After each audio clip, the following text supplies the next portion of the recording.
নমস্কার, নিউজ নয়ের পর্দায় আপনাদের সকলকে স্বাগত। আমি সুমি রয়েছে আপনাদের সাথে। চলে যাব বিস্তারিত খবরে। মন্ত্রী বিধায়কদের পর এবার বেতন ভাতা বৃদ্ধি হতে চলেছে ত্রিস্তর পঞ্চায়েত ও পিআরআই সদস্যদের। বিধানসভায় জানালেন মুখ্যমন্ত্রী ডক্টর মানিক সাহা। মন্ত্রী বিধায়কদের পর এবার মাসিক ভাতা বৃদ্ধি করা হবে ত্রিস্তর পঞ্চায়েত ও পিআরআই সদস্যদের ও এই বিষয়ে পরিকল্পনা রয়েছে রাজ্য সরকারের। মঙ্গলবার বিধানসভায় জানালেন মুখ্যমন্ত্রী ডক্টর মানিক সাহা। জেলা সভাপতি, সহসভাপতি সহ পঞ্চায়েত প্রধান, উপপ্রধান ও পঞ্চায়েত সমিতির চেয়ারম্যান এবং ভাইস চেয়ারম্যানদের সাম্মানিক ভাতা বৃদ্ধির পরিকল্পনা সরকারের আছে কিনা। উত্তর হচ্ছে জেলা সভাপতি, সহসভাপতি সহ পঞ্চায়েতের প্রধান, উপপ্রধান ও পঞ্চায়েত সমিতির চেয়ারম্যান, ভাইস চেয়ারম্যানদের সাম্মানিক ভাতা বৃদ্ধির বিষয়ে সরকারের পরিকল্পনা আছে। কোশ্চেন নাম্বার 2, ত্রিস্তর পঞ্চায়েতের অন্যান্য নির্বাচিত সদস্যদের সাম্মানিক ভাতা দেওয়ার পরিকল্পনা দপ্তর আছে কিনা। ত্রিস্তর পঞ্চায়েতের অন্যান্য নির্বাচিত সদস্যদের সাম্মানিক ভাতা দেওয়ার দপ্তরের এই বিষয়ে পরিকল্পনা আছে। থাকলে কবে নাগাদ দেওয়া হবে বলে আশা করা যায়। বিষয়টি এখনো সরকারের বিবেচনাধীন এবং অচিরেই এই বিষয়ে সিদ্ধান্ত নেওয়ার পরিকল্পনা আছে। না থাকলে তার কারণ প্রযোজ্য নয়। এক্ষেত্রে ত্রিপুরা উপজাতি স্বশাসিত জেলা পরিষদের নির্বাচিত জনপ্রতিনিধিদেরও বেতন ভাতা বৃদ্ধি করার বিষয়টি পর্যালোচনার জন্য সংশ্লিষ্ট দপ্তরের দৃষ্টি আকর্ষণ করেছেন মুখ্যমন্ত্রী ডক্টর মানিক সাহা। একটা কমিটি গঠন করেছিল রাজ্য সরকার, গ্রামোন্নয়ন ও পঞ্চায়েত এবং নগরায়ণ দপ্তরের সচিবের নেতৃত্বে একটি কমিটি করা হয়েছিল এবং যথাসময়ে কমিটি কিন্তু রিপোর্টও জমা দিয়েছে এবং রিপোর্টের পর পর্যালোচনা সম্পন্ন হওয়ার পর বিষয়টির উপর চূড়ান্ত সিদ্ধান্ত আমরা গ্রহণ করব। মাননীয় অধ্যক্ষ মহোদয়, এখন 2019-এ জেলা পরিষদের সভাপতিগণ 15,000 টাকা করে পায়, সহকারী সভাপতিগণ 12,000 টাকা করে পায়, আর পার সিটিং যারা মেম্বাররা আছেন তাদের 200 টাকা করে দেওয়া হয়। পঞ্চায়েত সমিতিতে চেয়ারম্যান 10,000 টাকা করে পান, ভাইস চেয়ারম্যান 7,000 টাকা, আর মেম্বাররা 200 টাকা করে পার সিটিং এ পান। ব্লক অ্যাডভাইস বিএসি যারা চেয়ারম্যান আছেন ওনারাও 10,000 টাকা পান, ভাইস চেয়ারম্যান 7,000।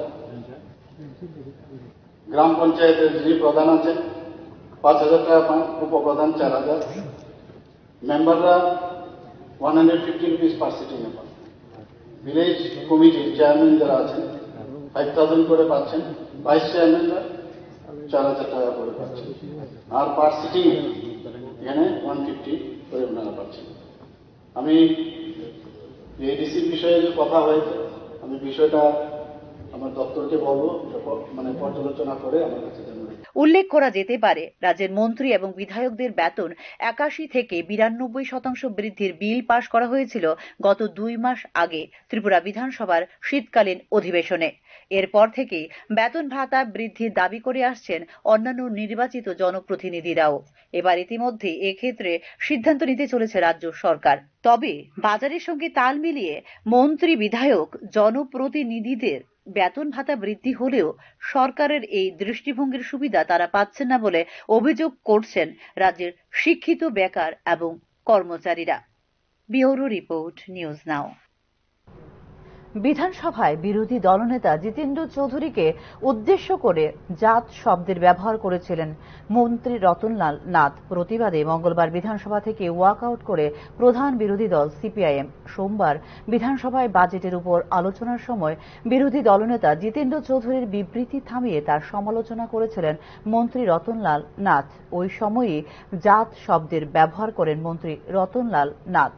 মন্ত্রী রতনলাল নাথের এই মন্তব্যের প্রতিবাদ জানিয়ে মঙ্গলবার প্রশ্নোত্তর পর্বের পর বিধানসভা থেকে ওয়াকআউট করে সিপিআইএম।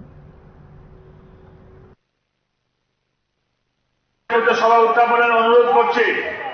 অনারেবল স্পিকার স্যার, আমার রেফারেন্স টপিক 25শে মার্চ সম্মান পত্রিকায় প্রকাশিত সংবাদ রেশনকার ডিজিটাল করণের গ্রাহককে খামখেয়ালি কোনো ব্যবহৃত হতে পারে পরিষেবা সম্পর্কে আমি খাদ্য জনসংযোগ জনসংবরণ দপ্তরের ভারপ্রাপ্ত মাননীয় মন্ত্রী মহোদয়কে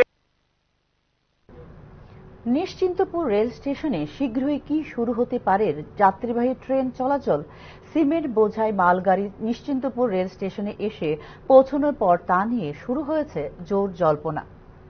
চালু হলো নিশ্চিন্তপুর রেল স্টেশন। বাংলাদেশ সীমান্ত সংলগ্ন এই রেল স্টেশনকে ভিত্তি করে আপাতত দেশের অভ্যন্তরীণ রেল পরিকাঠামো ব্যবহারের মাধ্যমে পণ্য পরিবহনের উদ্যোগ নেওয়া হয়েছে। এর সূচনা হয়েছে 24 মার্চ থেকে। এদিন সকালে নিশ্চিন্তপুর রেল স্টেশনে 11 ওয়াগন সিমেন্ট বোঝাই একটি মালগাড়ি এসে পৌঁছয় নিশ্চিন্তপুর রেল স্টেশনে।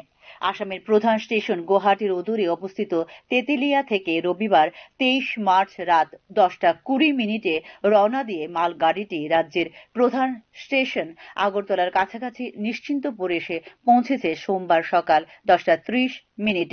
সময় লেগেছে প্রায় 10 ঘন্টা। উত্তর পূর্ব সীমান্ত রেলের প্রধান তথা জিএম চেতন কুমার শ্রীবাস্তবের নির্দেশে চলাচল করেছে উল্লেখিত মাল গাড়িটি। এর বেশ কিছুদিন আগে এর জন্য সীমান্ত রেলের শীর্ষ আধিকারিকরা পর্যবেক্ষণ করেন আগরতলা নিশ্চিন্তপুর রেলপথ। খতিয়ে দেখেন নিশ্চিন্তপুর রেল স্টেশনের আনুষঙ্গিক নানা দিক। তারপরে এই রেলপথে পণ্যবাহী ট্রেন চলাচলের অনুমোদন দিয়েছেন সীমান্ত রেলের জিএম চেতন কুমার শ্রীবাস্তব। এই রেলপথে নিয়মিত মালগাড়ি চলাচলের ফাঁকে এগিয়ে রাখা হবে যাত্রীবাহী ট্রেন চলাচল নিয়ে বিভিন্ন কাজ। প্রয়োজন মতো করা হবে সংস্কার। তবে আপাতত পার্শ্ববর্তী বাংলাদেশের সাম্প্রতিক পরিস্থিতির সেই দেশের সঙ্গে রেল সংযোগের বিষয়ে খুব বেশি তৎপরতা দেখানো হবে না। এই প্রসঙ্গটি ছেড়ে দেওয়া হয়েছে পরিস্থিতির উপর। অবস্থাভেদে গ্রহণ করা হবে যথোপযুক্ত ব্যবস্থা।